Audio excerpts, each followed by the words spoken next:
آپ کہتے ہیں نا ہم نمازی ہمیں آتا ہے سب کچھ، ایک دفعہ سنائے کسی قاری صاحب، اچھے قاری صاحب، سینکڑوں تو آپ کی تلفظ کی غلطیاں ہوں گی، تجوید پڑھی نہیں ہوتی ہم نے، نماز میں الٹا سیدھا پڑھ رہے ہوتے ہیں، ربی جعلنی، او بھائی ربی جعلنی ہے، جعلنی کہاں سے آگیا؟ جیم پہ تو فتح ہے ہی نہیں، آپ جیم ساکن ہے، ربی جعلنی، سبحانک اللہم،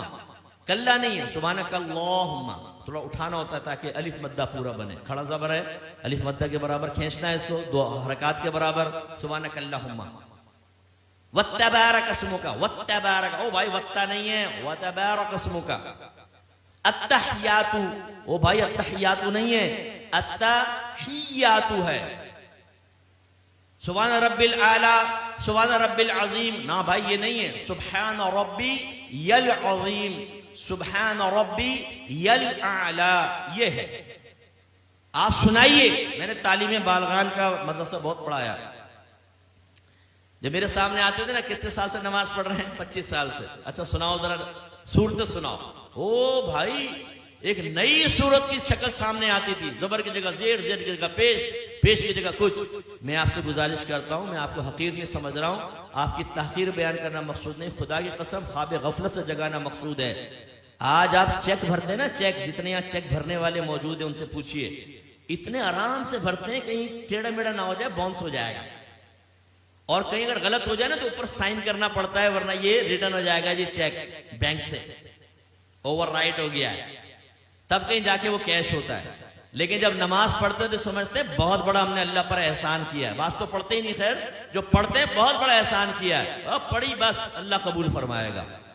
حالانکہ نبی کریم صلی اللہ علیہ وسلم فرماتے ہیں کہ بندہ بعض اوقات 60 برس تک نماز پڑھتا ہے لیکن اس کی ایک بھی نماز اللہ تعالیٰ کی بارگاہ میں قبول نہیں ہوتی، کیونکہ رکوع صحیح کرتا ہے تو سجدہ غلط کر دیتا ہے، سجدہ صحیح کرتا ہے تو رکوع غلط کر دیتا ہے۔ ایک روایت میں فرمایا بعض نمازی ایسے ہیں کہ مسجد کے دروازے سے باہر نہیں نکلنے پاتے کہ ان کی نماز پرانے کپڑے کی طرح لپیٹ کے اس کے منہ پہ مار دی جاتی ہے۔ ایک روایت میں فرمایا جب نمازی بعض اوقات نماز ختم کرتا ہے تو نماز اس سے یہ کہتی ہے اللہ تجھے ایسا ہی برباد کر دے جیسا تو نے مجھے برباد کیا۔ اس میں وہ خاص طور پہ سپر مین نوجوان یہاں بیٹھے ہوئے نا، جب نماز پڑھنے کھڑے ہوتے ہیں رکوع سجدہ، ایک دم سیدھے کھڑے ہو گئے، رکوع سجدہ، ابھی ہماری الحمد آدھی بھی نہیں ہوتی، 2 رکعتیں ختم کر لیتا، اور جب یہ سلام پھیرا کلٹی باہر، او بھائی تو یہ تو ایکسپریس ٹرین بنا ہوا ہے، بلٹ ٹرین، یہ تیرا فائدہ کیا ہوا نماز پڑھنے کا؟ یعنی سر سے بوجھ اتار رہے ہو۔ آپ نے دیکھا جمعے کی نماز کے بعد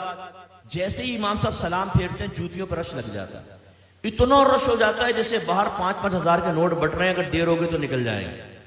جوتیاں ڈھونڈنے میں 15 منٹ وہاں لگا دیں گے، مسجد میں نہیں بیٹھیں گے، نہ سنن پڑھیں گے نہ نوافل پڑھیں گے آگے کے، اور باہر نکل کے پھر دوسرے کہتے ہیں ہاں کیا کرنا، چل ڈھابے میں چائے پیتے، ابھی تم اس لیے باہر نکل کر آئے تھے۔ یہ بھی ضمناً بات آ گئی تو میں آپ کو عرض کر دوں، غور سے کریں، غور سے دیکھیں، اور اپنے بارے میں بھی سوچنا ہوں، آپ بھی سوچیں۔ نبی کریم صلی اللہ علیہ وسلم فرماتے ہیں کہ مسجد کی اور مومن کی مثال ایسی ہے جیسے مچھلی اور دریا،